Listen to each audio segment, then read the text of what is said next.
خالق اور مالک ہیں۔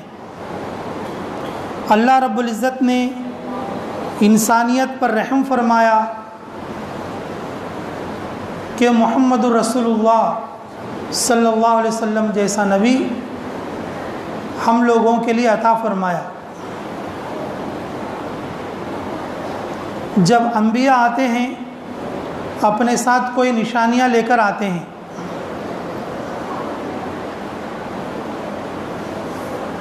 اللہ رب العزت اسی طریقے سے ہمارے نبی محمد الرسول اللہ صلی اللہ علیہ وسلم کے لیے بہت ساری نشانیاں عطا فرمائی ہیں۔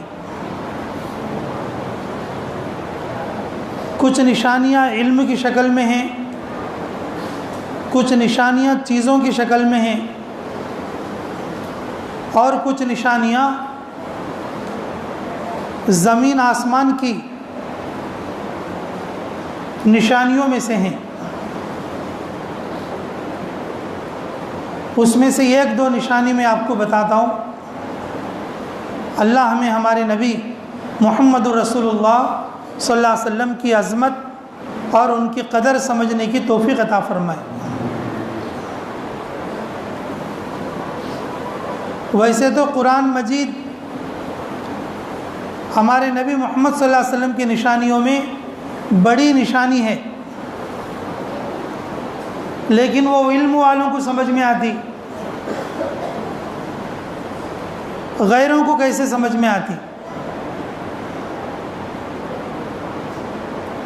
اللہ رب العزت نے تمام انسانیت کو، جاننے والوں کو اور نہ جاننے والوں کو سمجھانے کے لیے ہمارے نبی محمد الرسول اللہ صلی اللہ علیہ وسلم کے ہاتھ پر ایسا معجزہ عطا فرمایا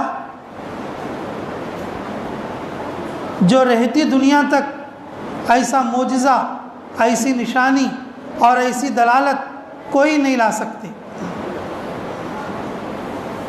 کوئی نہیں لا سکتے۔ رسول اللہ صلی اللہ علیہ وسلم کی نبوت کا 8واں سال تھا۔ مکہ کے بہت سارے لوگوں نے، جو مشرکین مکہ تھے، ان لوگوں نے آپس میں مشورہ کیا، رسول اللہ صلی اللہ علیہ وسلم جو محمد ہیں اور وہ نبوت کا دعویٰ کرتے ہیں، پچھلے زمانے میں نبیوں کو اللہ تعالیٰ کچھ نشانیاں عطا کرتے ہیں، اور محمد سے کہو اللہ نے ان کے لیے کیا نشانی طلب کیا ہے، کیا نشانی عطا کیا ہے۔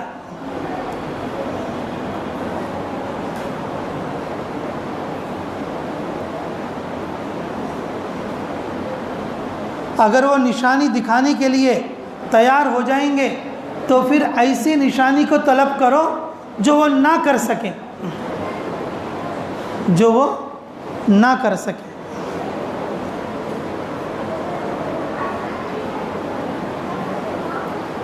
تو چند لوگ آئے مشرکین مکہ میں سے، آ کر کہا آپ اللہ کے سچے نبی ہیں؟ انہوں نے کہا ہاں الحمدللہ، اس میں کیا شک ہے؟ تو پھر آپ کچھ نشانیاں بتائیے، تو آپ طلب کرو کیا نشانیاں بتانا چاہیے اور کس نشانی پر آپ ایمان والے بننے کے لیے تیار ہیں۔ رات کا وقت تھا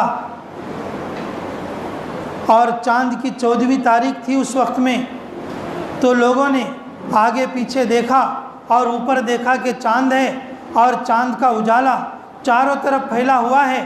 تو ان لوگوں میں سے سوچا اور کہا ہم یہ چاہتے ہیں کہ چاند کے 2 ٹکڑے ہو جائے، ہم یہ چاہتے ہیں چاند کے کیا ہو جائے، 2 ٹکڑے ہو جائے۔ ان لوگوں نے سمجھا یہ ایسا نہیں، یہ نہیں بتا سکیں گے، چاند کے ٹکڑے نہیں کر سکیں گے، یہ ناممکن بات ہے۔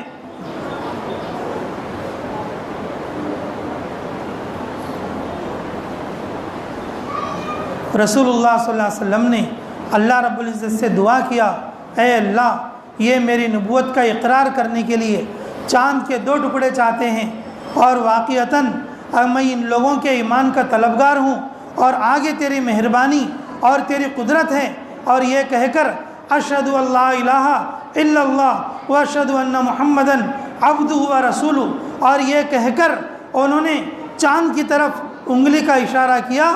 اللہ رب العزت نے یہ معجزہ ظاہر فرمایا کہ چاند کے اسی وقت میں اور 2 حصے ہو گئے، چاند کے اسی وقت میں 2 حصے ہو گئے۔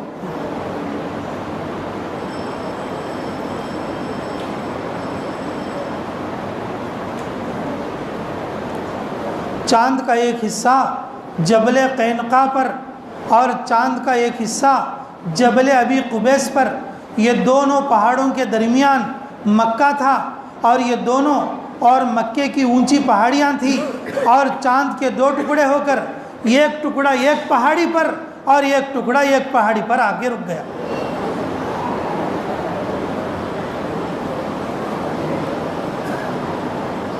جو ایمان والے تھے انہوں نے اپنے ایمان میں زیادتی فرمایا، اللہ نے ان کے ایمان میں حلاوت اور برکت نصیب فرمائی اور ان کو ایمانی خوشی ملی۔ اور جو مشرک لوگ تھے ان کے کفر میں اور زیادتی ہو گئی، ان کے حسد میں، ان کے جلن میں اور ان کے کڑن میں اور ان کے درد میں اور زیادہ اضافہ ہو گیا۔ وہ لوگ یہ کہتے ہوئے بھاگے کہ بھئی ہم تو کچھ اور سمجھ رہے تھے، ہم تو کم سمجھ رہے تھے، یہ تو سب سے بڑا جادوگر ہے۔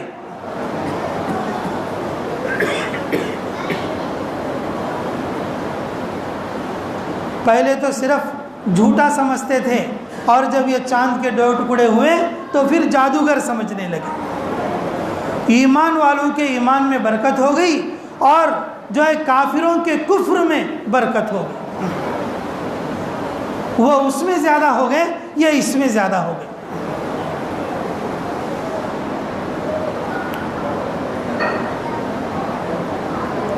رسول اللہ صلی اللہ علیہ وسلم کی نبوت عالمی نبوت ہے، اور جیسے سورج کی روشنی جہاں تک ہے اور وہاں تک رسول اللہ صلی اللہ علیہ وسلم کی نبوت ہے۔ چاند کا اجالا جہاں تک ہے رسول اللہ صلی اللہ علیہ وسلم کی نبوت وہاں تک ہے۔ چاند پر بھی رسول اللہ صلی اللہ علیہ وسلم کی نبوت اور سورج پر بھی رسول اللہ صلی اللہ علیہ وسلم کی نبوت۔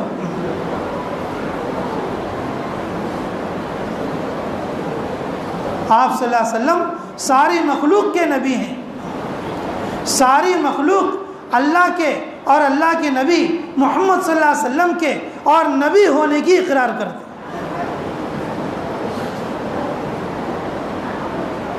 رسول اللہ صلی اللہ علیہ وسلم کا اشارہ ہوا اللہ کے حکم سے اور وہ چاند کے 2 ٹکڑے ہوئے۔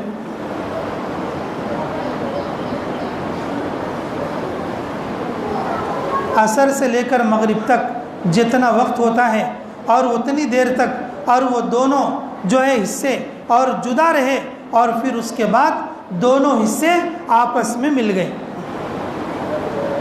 دونوں حصے پھر آپس میں مل گئے۔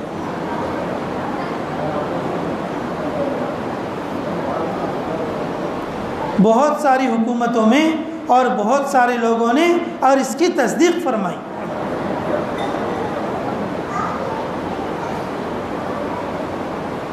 ایک دوسری بات بھی سن لو، اسی ٹائپ کی ہے، اللہ ہمیں سمجھ کی توفیق نصیب فرمائے۔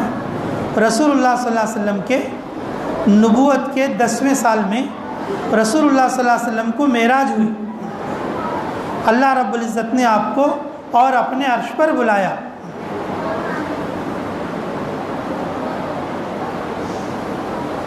جبرائیل علیہ السلام جب براق پر لے جا رہے تھے، راستے میں جو چیزیں دیکھی آپ صلی اللہ علیہ وسلم نے بیان کر دیا، اور واپس آنے کے بعد جب معراج کی باتیں بتائی گئی تو مشرکین مکہ انکار کرنے لگے۔ رسول اللہ صلی اللہ علیہ وسلم نے جو نشانیاں بتائی تھی اور ان نشانیوں میں ایک نشانی یہ تھی کہ مکے سے قریب میں یہ قافلہ ہے جو بیت المقدس گیا ہوا تھا، اور وہ بدھ کے دن شام میں اور سورج غروب سے پہلے اور وہ جو ہے مکہ اور پہنچ جائیں گے۔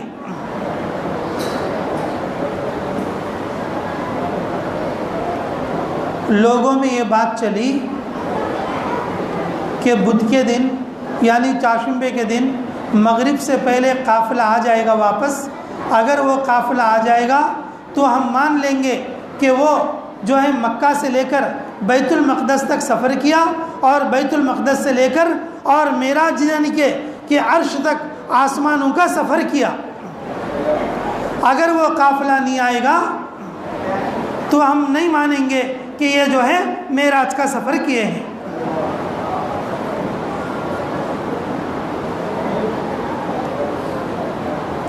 تاریخ میں یہ باتیں لکھی ہوئی ہیں اور سیرت میں یہ باتیں لکھی ہوئی ہیں کہ جو قافلہ آنے والا تھا اس قافلے کے اندر اور کچھ سامان چوری ہو گئی، اور اس قافلے کے آنے میں اور کچھ دیر ہو گئی، اور قافلہ آنا تھا اور چاشمبے کے دن اور مغرب تک، لیکن وہ قافلہ کسی وجہ سے دیر ہو گئی اس کو۔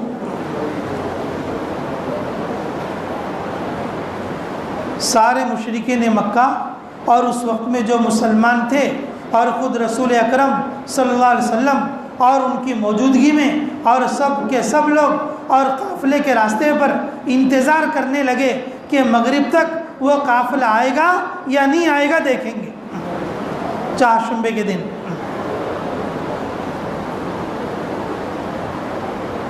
قافلے کے آنے میں دیر ہو گئی،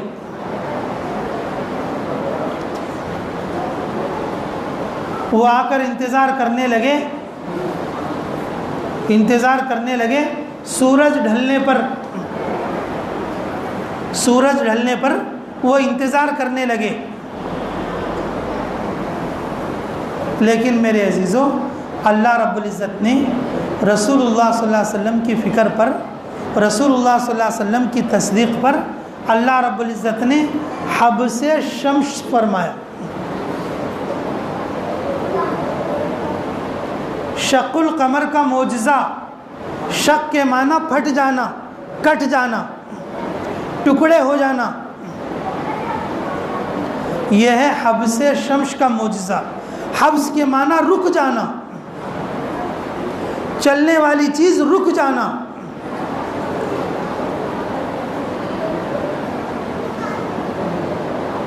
میرے عزیزو، تاریخ میں ہے کہ تاریخ میں ہے کہ سورج نے آدھا دن تک رکا رہا،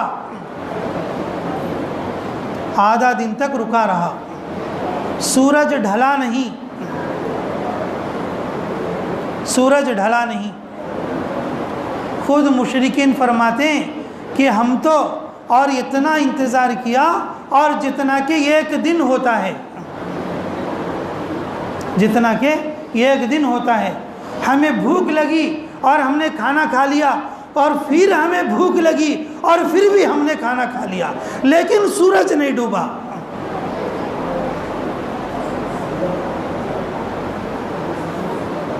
ایک بار بھوک لگی، ہم نے کھانا کھا لیا، اور دوبارہ ہمیں بھوک لگی اور دوبارہ بھی ہم نے کھانا کھایا، اور تب سورج ڈوبا، اور اس وقت میں سورج ڈوبا جب وہ قافلہ آ رہا تھا۔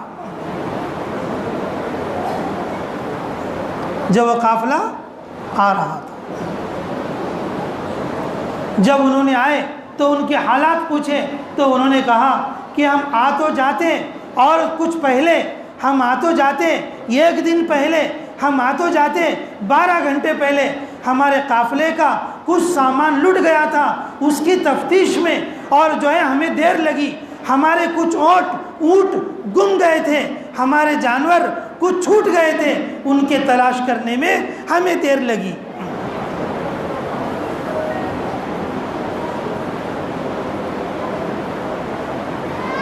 تو لوگوں کو پتہ چلا کہ سورج رکا ہوا تھا، اور جس کی وجہ سے ہمیں بھوک لگی اور ہم لوگوں نے 2 مرتبہ کھانا کھایا۔ تب لوگوں نے سمجھا قافلے کے دیر ہونے کی وجہ سے اللہ نے سورج کے نظام کو رکا دیا، اللہ نے سورج کے نظام کو رکا دیا۔ یہ بیان کرنے والے مومن نہیں، یہ بیان کرنے والے بھی مشرکین ہیں، یہ بیان کرنے والے بھی مشرکین ہیں۔ رسول اللہ صلی اللہ علیہ وسلم کے عالمگیر اور ختم نبوت کو ثابت کرنے کے لیے اللہ رب العزت نے چاند کی ٹکڑے فرما کر پوری دنیا والوں کو نشانی بتا دی اور سورج کو روک کر پوری دنیا والوں کو بتا دیا، پوری دنیا والوں کو بتا دیا۔ رسول اللہ صلی اللہ علیہ وسلم کی نبوت، یہ ختم نبوت، یہ حق نبوت ہے۔ سب سے آخر میں ایک اور چھوٹی سی بات سن لو، وہ بھی اسی تعلق کی ہے، اللہ ہمیں قدر کی توفیق نصیب فرمائے۔ رسول اللہ صلی اللہ علیہ وسلم مدینہ ہجرت فرما کر 7 برس ہو چکے تھے۔ 7ویں برس میں خیبر کا غزوہ ہوا۔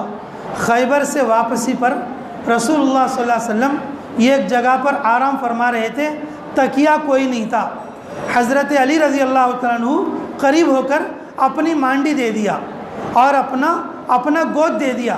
رسول اللہ صلی اللہ علیہ وسلم نے حضرت علی رضی اللہ تعالیٰ عنہ کے مانڈی پر حضرت علی رضی اللہ تعالیٰ عنہ کی گود میں سر رکھ کر آرام فرمایا۔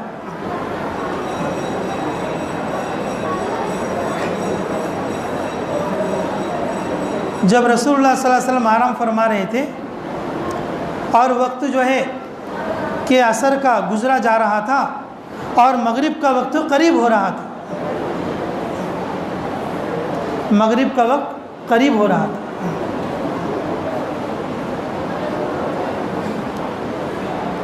رسول اللہ صلی اللہ علیہ وسلم کی نیند کو دیکھ کر حضرت علی رضی اللہ تعالیٰ عنہ اٹھاؤں یا نہ اٹھاؤں اس بات کی تشویش میں تھے۔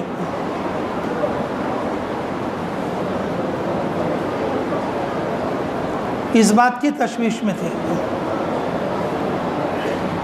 جب عصر کی نماز کا وقت بہت تھوڑا رہ گیا، حضرت علی رضی اللہ تعالیٰ عنہ رسول اللہ صلی اللہ علیہ وسلم کو اٹھانا چاہ رہے تھے،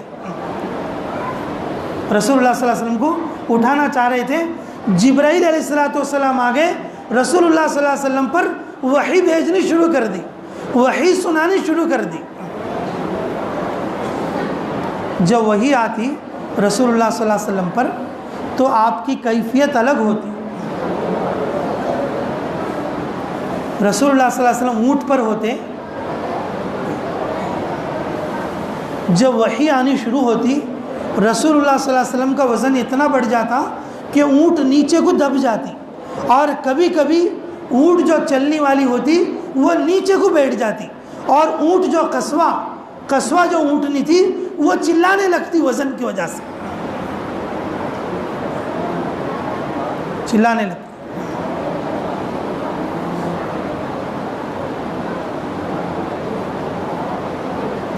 حضرت عائشہ رضی اللہ تعالیٰ فرماتے رسول اللہ صلی اللہ علیہ وسلم کے گھر کے سامنے، رسول اللہ صلی اللہ علیہ وسلم کے گھر کے سامنے ایک سریر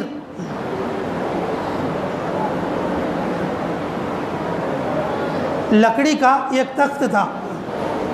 جب کبھی آپ اس پر ارشاد فرما ہوتے اور جب وحی آنے لگتی تو وہ لکڑی کے اندر سے آواز آنے لگتی، کٹ کٹاہٹ کی آواز۔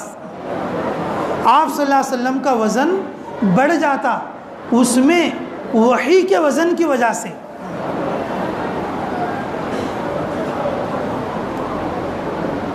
حضرت علی رضی اللہ عنہ فرماتے رسول اللہ صلی اللہ علیہ وسلم میرے گود میں سوئے ہوئے تھے، میں چاہ رہا تھا کہ رسول اللہ صلی اللہ علیہ وسلم کو اٹھاؤں، اور اتنے میں وحی آنے لگی اور مجھے ایسے لگ رہا تھا کہ میرا پاؤں پھٹ جائے گا۔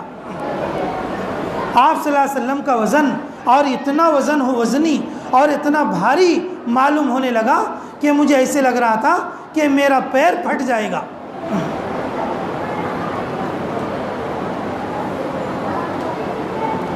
وحی آنے میں اتنا وقت لگا، سورج جو ہے سورج آدھا ڈوب گیا، سورج کا کنارہ ڈوب گیا،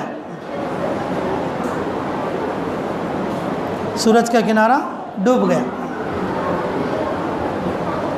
جب سورج ڈوبنے لگے عصر کی نماز کا وقت ختم ہو جاتا ہے۔ عصر کی نماز کا وقت سورج نکلتے وقت میں اور سورج ڈوبتے وقت میں یہ مکروہ وقت ہوتا ہے، اور اس وقت میں نماز پڑھنا جائز نہیں ہوتا۔ جب وحی آنی ختم ہو گئی، جب وحی آنی بند ہو گئی، جب وحی رک گئی، تو حضرت علی رضی اللہ عنہ رونے لگے، یا رسول اللہ صلی اللہ علیہ وسلم آپ کی نماز عصر فوت ہو گئی، یا رسول اللہ صلی اللہ علیہ وسلم میں نے بھی نماز نہیں پڑھی اور میری نماز بھی جو ہے عصر کی قضا ہو گئی، میری نماز بھی عصر کی قضا ہو گئی۔ رسول اللہ صلی اللہ علیہ وسلم نے فرمایا کہ علی فکر مند ہونے کی کوئی ضرورت نہیں، تیری فکر میرے بارے میں، تیری فکر تیرے نماز کے بارے میں، تیری فکر تیرے بارے میں، اور تیری فکر میرے سلسلے میں اور اتنی زیادہ ہے، اللہ کو یہ اتنی پسند آ گئی، اللہ رب العزت ہمیں ضائع نہیں کرے گا، میں دعا کروں گا اللہ سے، اللہ سورج کو لوٹا دے گا۔ رسول اللہ صلی اللہ علیہ وسلم نے اللہ رب العزت سے دعا فرمایا، اللہ رب العزت نے ڈوبے ہوئے سورج کو اور دوبارہ سے اوپر اٹھا دیا، اور اتنا اٹھا دیا، اور جس کو فرمایا دو با بولے تو، اور جیسے کہ دو بام، اگر کوئی آدمی دو ہاتھ لمبا کرے، چوڑا کرے، تو یہ جتنا چوڑا ہوتا ہے اور اتنی اوپر کو، اور سورج اٹھ گیا۔ ہمارے شاہ صاحب سید انظر شاہ الکشمیری جب یہ روایت بیان کر رہے تھے، اور اس وقت میں یہ فرمایا تھا کہ جیسے چھوٹے بچے ہوتے، اور چھوٹے بچے جب گیند کھیلتے اور تھوڑے گیند ایسے ہوتے، اس گیند میں لبر لگی ہوئی ہوتی ہے، اس گیند میں کیا لگی ہوئی ہوتی ہے؟ لبر لگی ہوئی ہوتی ہے، اور جب لبر والا گیند ایسے پھینکتے تو پھر دوبارہ کس کی طرف آئے گا؟ ہاتھ کی طرف کو لوٹ کر آئے گا، ایسا واپس آتا، وہ لبر اسے پیچھے کھینچتا۔ اور جس طریقے سے بچے کھیلتے وقت میں وہ گیند وہ جس طرح سے پیچھے کو آئی، اور اسی طریقے سے جو سورج اور ڈوبنے کے قریب ہو گیا تھا اور اچانک ایسے اوپر کو آیا، اور جیسے کہ اسے کسی نے پکڑ کر کھینچا ہو، جیسے کسی نے اسے پکڑ کر کھینچا۔ یہ رسول اللہ صلی اللہ علیہ وسلم کا معجزہ ہے۔ میرے عزیزو، رسول اللہ صلی اللہ علیہ وسلم ختم نبوت کے ساتھ اور حق والی نبوت لے کر آئے ہیں، اور آپ کی نبوت قیامت تک رہے گی۔ اللہ رب العزت نے ہر نبی کے لیے کچھ بڑی بڑی نشانیاں عطا فرمائے ہیں، لیکن ہمارے نبی عالمی نبی ہیں، اور ہمارے نبی اور آخری نبی ہیں، اور ہمارے نبی سارے نبیوں کے سردار ہیں، اور آپ کے لیے جو نشانیاں بھیجی وہ نشانیاں بھی سب سے بڑی ہیں۔ یہ ایک نشانی شق القمر کی، چاند کے دو ٹکڑے ہونے کی، یہ ایک نشانی حبس شمس، سورج کے رکنے کی، اور ایک نشانی رد شمس، رد کے معنی لوٹنا، واپس آنا، لوٹنا، واپس آنا۔ تو میرے عزیزوں، رسول اللہ صلی اللہ علیہ وسلم کے جو ہے دعا پر یہ جو چاند تھا، یہ جو سورج تھا، یہ واپس آ گیا۔ یہ نشانیاں صرف ایمان والوں نے نہیں دیکھا، بلکہ اس زمانے کے غیروں نے بھی دیکھا، اس زمانے کے کافروں نے بھی دیکھا، اس زمانے کے انکار کرنے والوں نے دیکھا، اور جن لوگوں کے دل نرم تھے اور وہ ایمان قبول کرے، اور جن لوگوں کے دل سخت تھے اور وہ لوگ کفر میں اور زیادہ ہو گئے۔ میرے عزیزو، ہم ایمان والے ہیں، ہم لوگوں کے لیے ضروری ہے ہم اپنے ایمان میں زیادتی کرنے کی کوشش کریں گے ویسا بھی انشاءاللہ۔ یہ معجزے اس لیے بیان کیے جاتے ہیں ہمیں ہمارے نبی اور ہماری نبی کی نبوت کا ہمیں اقرار ہو اور ہم ان کی عزت کرنے والے بنیں، ہم ان کی عظمت کرنے والے بنیں۔ اللہ رب العزت مجھے اور آپ کو اور سارے امت مسلمہ کو رسول اللہ صلی اللہ علیہ وسلم کی اور سچی نبوت کا اقرار کرنے کی توفیق مرحمت فرمائے۔ بھئی جن لوگوں نے سنتیں نہیں پڑھے وہ سنتیں پڑھ لو۔